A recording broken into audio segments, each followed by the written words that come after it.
दोस्तों, भारत की रहने वाली एक लड़की होती है जिसका नाम निमिषा प्रिया होता है। निमिषा प्रिया जो कि नर्सिंग की पढ़ाई पूरी कर चुकी थी और नर्सिंग की पढ़ाई पूरी करने के बाद उसने सपना देखा कि वह विदेश में जाकर नौकरी करेगी और उसका सपना पूरा भी हो जाता है। विदेश चली जाती है, लेकिन विदेश में रहते समय उससे एक गलती हो जाती है। गलती कुछ ऐसी होती है कि वहां की अदालत उस लड़की को सजाए मौत का हुक्म सुना देती है। अब सजाए मौत का हुक्म तो सुना दिया जाता है, लेकिन वह उच्च न्यायालय यानी कि सुप्रीम कोर्ट में अपील करती है। अपील यह करती है कि उसकी कोई गलती नहीं है, इसमें उसकी कुछ मजबूरी थी। आखिरकार सुप्रीम कोर्ट उसकी इस बात को भी खारिज कर देता है। फिर उस लड़की के पास महज एक रास्ता बचता है और वह रास्ता होता है राष्ट्रपति के दर पर जाकर अपील करना। राष्ट्रपति के दर पर अपील भी की जाती है, लेकिन राष्ट्रपति भी उस लड़की पर कोई दया नहीं आती है। आखिरकार राष्ट्रपति भी उसकी फांसी की सजा को बरकरार रखते हैं और अगर मीडिया रिपोर्ट की माने तो उसे एक महीने के अंदर अंदर फांसी की सजा दे दी जाएगी, यानी कि 31 जनवरी 2025 तक उस लड़की को फांसी हो सकती है। हालांकि भारत का जो विदेश मंत्रालय है, भारत सरकार ने दावा किया है कि उस लड़की की हम मदद करेंगे और जितनी जल्दी हो सकेगा उसको बचाने की कोशिश करेंगे। यदि भारत सरकार उस लड़की को बचा नहीं पाई तो उस लड़की को इस बार हर हाल में फांसी की सजा हो सकती है। आखिरकार उसने ऐसा क्या गलती की थी जिससे कि वह फांसी के फंदे तक पहुंचने वाली है। तो दोस्तों, गुड मॉर्निंग, नमस्कार, सत श्री अकाल। एक बार फिर से आप तमाम लोग का स्वागत है स्टोरी बाय क्राइम 100 के इस एपिसोड में। उम्मीद है पूरी फैमिली अच्छी होगी, अपना और अपनों का ख्याल रख रही होगी। दोस्तों, कहानी में आगे बढ़ने से पहले आप लोगों से फिर वही रिक्वेस्ट है कि अगर आप चैनल पर नए हैं तो चैनल को सब्सक्राइब करें, शेयर करें और ज्यादा ज्यादा लाइक करें। और जिन भी लोग को अपना नाम बुलवाना है वह कमेंट बॉक्स में अपना नाम जरूर लिखें और कहां से हैं यह भी लिखें। तब तक ज्यादा देरी न करते हुए कहानी में आगे बढ़ते हैं। तो दोस्तों, आज की जो सच्ची घटना मैं सुनाने जा रहा हूं, यह सच्ची घटना भारत का एक राज्य रखता है केरल, और केरल की एक राजधानी रखती है तिरुवनंतपुरम से लगभग 400 किलोमीटर दूर एक जिला लगता है पलक्कड़। यहाँ की रहने वाली एक लड़की जिसका नाम निमिषा प्रिया होता है। निमिषा प्रिया ने 2008 में नर्सिंग की पढ़ाई पूरी कर ली थी। नर्सिंग का कोर्स पूरा करने के बाद वह यहीं आसपास के किसी हॉस्पिटल में नर्स का काम करने लगती है। और इसी बीच यानी कि जब लगभग 2 या 3 साल बीत जाते हैं तो साल 2011 में उसकी शादी हो जाती है। धूमधाम से शादी होती है, सब कुछ उसकी जिंदगी में ठीक ठाक चल रहा था। वह अपने पति से कहती है अगर तुम्हें कोई ऐतराज ना हो तो क्या हम विदेश चलें। उसके बाद जब वह अपने पति से बातचीत करती है, क्योंकि उसका पति जो था वह ज्यादा पढ़ा लिखा तो नहीं था, इसलिए उसका पति अपनी पत्नी की बात मान लेता है और वह एक देश का रुख करने लगता है, यानी कि वह यमन का रुख करने लगता है। और यमन की राजधानी जो सना होती है वहां पर जाकर ये दोनों पति और पत्नी पहुंच जाते हैं। और वहां जाने के बाद पति को तो गाड़ी चलाने की नौकरी लग जाती है, लेकिन जो लड़की होती है जिसका नाम निमिषा प्रिया होता है वह एक हॉस्पिटल में जाकर नर्स का काम करने लगती है। और इन दोनों की जिंदगी बहुत अच्छे से गुजर रही थी, सब कुछ ठीक ठाक चल रहा था। 1 साल बीत जाता है और निमिषा को एक बेटी भी पैदा हो जाती है। बेटी पैदा होने के बाद अब इन दोनों में से एक आदमी को काम करना है और दूसरे आदमी को बेटी की जिम्मेदारी संभालनी थी, इसलिए पति घर की जिम्मेदारी संभालना शुरू कर देता है और जो पत्नी होती है निमिषा प्रिया वह हॉस्पिटल में अपना नौकरी करने लगती है। जैसे जैसे वक्त आगे बढ़ने लगता है वैसे वैसे इस घर में आर्थिक संकट का दौर शुरू हो जाता है। और आर्थिक संकट का दौर कुछ इस तरह से शुरू होता है कि फिर उसके पति को कहीं काम नहीं मिलता, तो पति कहता है कि निमिषा अगर तुम परेशान ना हो तो हम लोग यहाँ से अपने गांव अपने वतन चले जाएंगे, यानी कि वह केरल वापस आ जाएंगे, इंडिया वापस आ जाएंगे अपनी बेटी के साथ। ठीक वैसे ही होता है। साल 2014 में वह अपनी छोटी सी बेटी को लेकर इंडिया जाता है, लेकिन निमिषा वहीं पर रह जाती है क्योंकि उसका काम ठीक ठाक चल रहा था। और इसलिए जब ठीक ठाक चल रहा था तो उसका पति वापस जब आता है, जैसे ही इसने इंडिया की तरफ रुख किया तो पता चलता है कि यमन की राजधानी सना में गृह युद्ध जैसी स्थिति पैदा हो जाती है और लोग आपस में ही एक दूसरे के दुश्मन हो जाते हैं। हद तो तब हो जाती है जब राष्ट्रपति के भी सरकारी बंगले पर आवास पर भी कब्जा कर लिया जाता है। स्थिति इतनी बिगड़ जाती है, उसके बाद फिर एक ऐसा दौर भी आता है कि जो विदेश से आने वाले इस देश में लोग थे उनका वीजा रोक दिया जाता है। अब कोई नया वीजा जारी नहीं हो रहा था। हालांकि निमिषा प्रिया अपने पति अपने परिवार से लगातार संपर्क में थी। और वह अपने पति को बुलाने की तमाम कोशिश कर रही थी। जब वहां की सरकार ने ही इस तरह की पाबंदी लगा दी है तो ऐसी स्थिति में वह अपने पति को बुला नहीं पा रही थी और उसके पति से उसका कोई संपर्क नहीं हो रहा था। तभी निमिषा की वहीं के रहने वाले एक व्यक्ति से दोस्ती हो जाती है, नजदीकियां बढ़ जाती है, जिसका नाम तलाल अब्दो मेहदी होता है। अब यह दोनों मिलकर एक फैसला यह करते हैं कि क्यों ना हम अपना ही हॉस्पिटल खोलें। यदि हम अपना हॉस्पिटल खोलेंगे तो इससे अच्छी इनकम होगी तो सब कुछ बढ़िया चलने लगेगा। तलाल ने कहा ठीक है, यह तो बहुत अच्छा है। इसके लिए तलाल पैसे का इंतजाम कर लेता है और अप्रैल 2015 में वहां पर एक अच्छे लेवल का क्लिनिक खोला जाता है, हॉस्पिटल खोला जाता है और हॉस्पिटल में वहां काम करना शुरू कर देते हैं। काम जब शुरू हो जाता है तो हॉस्पिटल भी ठीक ठाक चलने लगता है। अब यहाँ पर मिलकर दोनों जो काम कर रहे थे, एक नियम यहाँ का भी होता है कि यहाँ पर चाहे कोई भी व्यापारिक फर्म हो या फिर क्लिनिक हो, जो स्थानीय निवासी होगा, स्थानीय निवासी ही वह अपना काम कर सकता है। किसी विदेशी को यहाँ पर काम करने की अनुमति नहीं मिल सकती है। इसलिए नर्स की मजबूरी थी, शायद पैसे की भी मजबूरी थी और जो वहां का नियम कानून था वह उससे बधी हुई थी। इसलिए तलाल अब्दो मेहदी के साथ मिलकर वह अपना काम शुरू कर देती है। सब कुछ ठीक ठाक चल रहा था, लेकिन जैसे जैसे मौका मिलता था तलाल जो फंड इकट्ठा होता था, पैसे इकट्ठे होते थे, उसमें वह हेरा फेरी करना शुरू कर देता था। नर्स कहती थी निमिषा कि ये जो पैसे हैं इससे हम अपने हॉस्पिटल, इस क्लिनिक को और बड़ा रूप देंगे, ज्यादा पैसा इकट्ठा होंगे तो ज्यादा अच्छा काम चलेगा और इसलिए हम दोनों मिलकर काम करते हैं। जो तुम फंड में हेरा फेरी करते हो यह सब काम करना बंद कर दो, नहीं तो यह क्लिनिक किसी भी दिन बंद हो जाएगा और तुम्हें इस बात का एहसास भी नहीं होगा।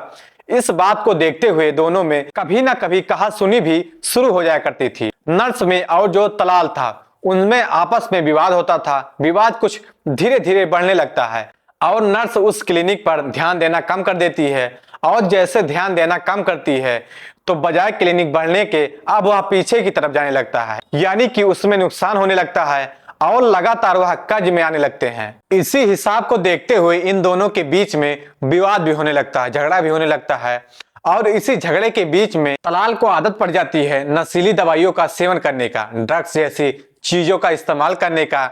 इनमें जब झगड़ा हो जाता है, इसी झगड़े का फायदा उठाते हुए तलाल ने इस नर्स का जो पासपोर्ट होता है, उसका वीजा होता है, उस पर वह अपना कब्जा कर लेता है, उसे छुपा लेता है और वह उस लड़की को एक तरह से गुलामी जैसी जिंदगी जीने पर मजबूर कर देता है।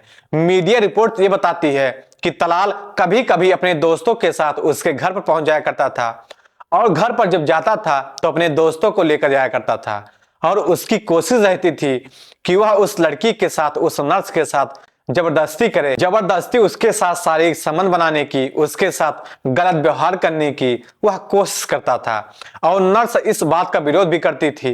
तभी नर्स ने सोचा कि क्यों ना इससे छुटकारा पाया जाए और हद तो तब हो जाती है जब नर्स के जो शादी के फोटोग्राफ्स होते हैं, जब उसकी 2011 में इंडिया के केरल में शादी हो जाती है तो उन फोटोग्राफ के साथ वह छेड़छाड़ करता है और उसके चेहरे यानी कि उसके पति के चेहरे पर वह अपना खुद का तलाल फोटो लगा देता है और वहां की सरकार से, वहां की पुलिस से ये दावा करने लगता है कि ये मेरी पत्नी है। इस तरह का जो भी दोनों के बीच में विवाद रहता था, इसलिए उसकी जो नर्स होती है, नर्स ने सोचा कि अगर इससे छुटकारा पाना है तो इससे किसी भी तरकीब से पासपोर्ट लेना ही पड़ेगा। बिना पासपोर्ट के वह इंडिया जा नहीं सकती। जो क्लिनिक का काम था वह लगभग ठप होता चला जा रहा था और इसी बीच में मौका पाते ही एक दिन उसके दिमाग में ख्याल आता है कि क्यों ना इसको नशे का इंजेक्शन दिया जाए, यह बेहोश हो जाएगा और जब यह बेहोश हो जाएगा तब वह पूरे घर की तलाशी लेना शुरू कर देगी और मौका पाते ही यहां से अपने वापस इंडिया आ जाएगी, अपने पति के पास, अपनी बेटी के पास।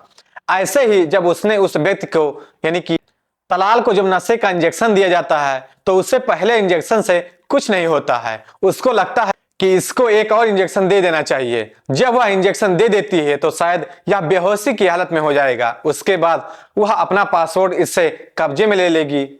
इसी बीच में उसने मौका पाते ही एक ओवरडोज का एक और इंजेक्शन तैयार किया और तलाल अब्दो मेहदी को वह लगा देती है और जैसे ही वह उसको एक इंजेक्शन लगाती है, इसी बीच में उसकी मौत हो जाती है। कब मौत हो जाती है इसका पता ही नहीं चलता। मामला पुलिस तक पहुंच जाता है और पुलिस इस महिला को हिरासत में ले लेती है। साथ ही जो तलाल अब्दो मेहदी था उसके परिवार वाले एफआईआर दर्ज करा देते हैं। पुलिस इस मामले की जांच पड़ताल करती है तो यह लड़की अपने जुर्म को कबूल कर लेती है। वह कहती है कि इसने नशीली दवाई दी थी और दूसरा इंजेक्शन जो इसने ओवरडोज का दिया था उसकी वजह से इसकी मौत हो जाती है।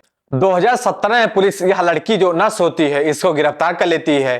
गिरफ्तार करने के बाद मामला फिर अदालत पहुंच जाता है और साल 2020 में जो वहां की निचली अदालत होती है इस नर्स को सजाए मौत का हुक्म सुना देती है। लेकिन इसके पास ना तो ज्यादा पैसे थे ना ये अच्छा वकील करने की हैसियत रखती थी, इसलिए जो यहाँ की अदालत थी, जो ट्रायल कोर्ट था, ट्रायल कोर्ट में वह अपना पक्ष मजबूती से नहीं रख पा रही थी, इसलिए इसको सजाए मौत का हुक्म सुना दिया जाता है। अब वहां पर उसको फिर से अपील करने का मौका मिलता है सुप्रीम कोर्ट में। जब ये लड़की सुप्रीम कोर्ट में अपील कर रही थी तब भी इसको शायद एक अच्छा वकील नहीं मिल पाता है और साल 2023 की बात है, 13 नवंबर 2023 को इसकी अपील खारिज कर दी जाती है और अपील खारिज होने के बाद इसे पता चलता है कि इसको हर हाल में फांसी के फंदे तक चढ़ाया जाएगा।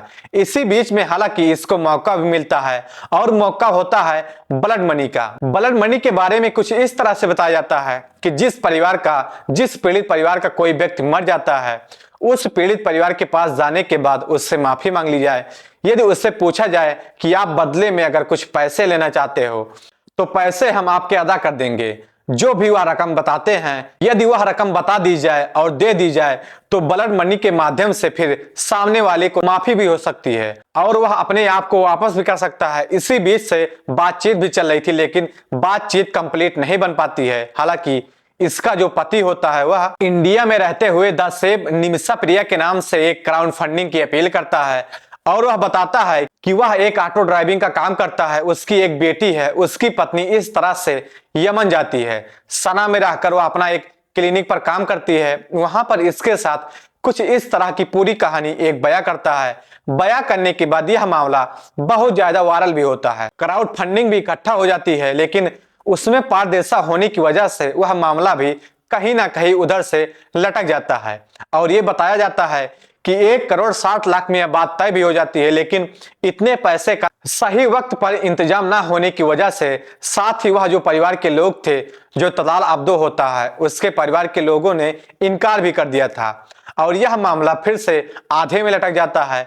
अब ऐसी स्थिति में मामला फिर राष्ट्रपति के यहाँ पर चला जाता है कि राष्ट्रपति के यहाँ भी अपील की जा सके और इस लड़की की जिंदगी को बचाया जा सके। लेकिन वहां के जो राष्ट्रपति होते हैं राशिद अल अलीमी, बताया जाता है कि दिसंबर 2024 में इस लड़की की जो अपील होती है उसको खारिज कर देते हैं और इस बात की सूचना 30 दिसंबर 2024 को भारत का विदेश मंत्रालय इसकी पुष्टि कर देता है कि वहां के राष्ट्रपति यानी कि यमन के राष्ट्रपति राशिद अल अलीमी ने इस लड़की यानी कि नर्स निमिषा प्रिया की अपील को खारिज कर दिया है और कह दिया है कि इस लड़की को हर हाल में फांसी की सजा दी जाएगी। यदि उसे फांसी की सजा दी जाती है तो मीडिया रिपोर्ट यह दावा करता है कि लगभग उसके पास अब 1 महीने का समय है। यदि 1 महीने में अगर कुछ नहीं होता है तो उसे 31 जनवरी 2025 तक फांसी के फंदे पर चढ़ा दिया जाएगा। ये लड़की साल 2017 से लेकर अभी तक सलाखों के पीछे है, जेल में है और इस लड़की की जो माँ होती है अपनी बेटी को बचाने के लिए वह तमाम तरह के प्रयास कर रही है, लेकिन उसके प्रयास बताए जाते हैं कि नाकामी साबित होती है। कहीं ना कहीं इस लड़की की जिंदगी अब खतरे में है। हालांकि भारत का विदेश मंत्रालय और भारत सरकार निमिषा प्रिया को बचाने के लिए तमाम प्रयास कर रहा है। उनका दावा है कि हम इस लड़की को बचाने के लिए हर संभव प्रयास करेंगे, हर कोशिश करेंगे, लेकिन यह बात सक्सेस हो पाती है या नहीं हो पाती है, सफलता मिल पाती है या नहीं मिल पाती है, यह तो खैर भविष्य की बात है। लेकिन जिस तरह से निमिषा प्रिया की फांसी की सजा का मामला सोशल मीडिया पर लगातार वायरल हो जाता है, तो ऐसी स्थिति में जो पंजाब के 2 लड़के की साल 2019 में सऊदी अरब में जो फांसी की सजा दी जाती है, साथ ही उत्तर प्रदेश के मेरठ के रहने वाले जैद के मामले में फांसी का मामला लगातार सुर्खियों में बना हुआ था, ठीक वैसे ही ये निमिषा प्रिया का मामला भी सुर्खियों में बना हुआ है। अब आगे देखने वाली बात यह है कि क्या इस लड़की को फांसी होती है या नहीं होती है, यहाँ की सरकार इससे बचा पाती है या नहीं बचा पाती है, क्या ब्लड मनी वाला मामला फिर से उभर कर सामने आएगा कि परिवार के लोग माफी देने को तैयार हो जाएंगे। और जो ब्लड मनी के रूप में जो भी रकम तय हो जाती है वह रकम लेने को वो तैयार हो जाएंगे या नहीं होंगे। अभी कई तरह के सवाल हैं और इस लड़की के पास 1 महीने का समय अभी बाकी बचा हुआ है। दोस्तों, जिस तरह से इस लड़की को बचाने के लिए एक अभियान चला गया था, बताया जाता है कि क्राउड फंडिंग के नाम पर जो पैसे इकट्ठे हो रहे थे उसमें पारदर्शिता न होने की कारण ही कुछ लोग इसमें जो सामने पड़ते हैं वह पीछे हट जाते हैं। हालांकि बताया जाता है कि शायद दोबारा स्तर पर यह प्रक्रिया शुरू हो सकती है, क्योंकि कुछ भी हो सकता है। लेकिन हम तो यही अपील करेंगे इनकी सरकार से भी, शायद भारत की सरकार से भी, कि इस लड़की को बचाने के लिए जो भी प्रयास हो सकते हैं वह पॉजिटिव से पॉजिटिव प्रयास करनी चाहिए ताकि यह बच सके, साथ ही अपनी बेटी के अपने पति के पास वापस आ सके। तो दोस्तों, इस पूरी घटना को सुनाने का उद्देश्य किसी को परेशान करना नहीं था, किसी का दिल दुखा नहीं था, बल्कि आप लोगों को जागरूक करना था, आप लोगों को सचेत करना था। तो दोस्तों, कहानी कैसी लगी कमेंट बॉक्स में जरूर बताएं। अगर चैनल पर नए हैं तो चैनल को सब्सक्राइब करें, शेयर करें और ज्यादा लाइक करें ताकि हमें मोटिवेशन मिलता रहे। तब तक के लिए जय हिंद, जय भारत।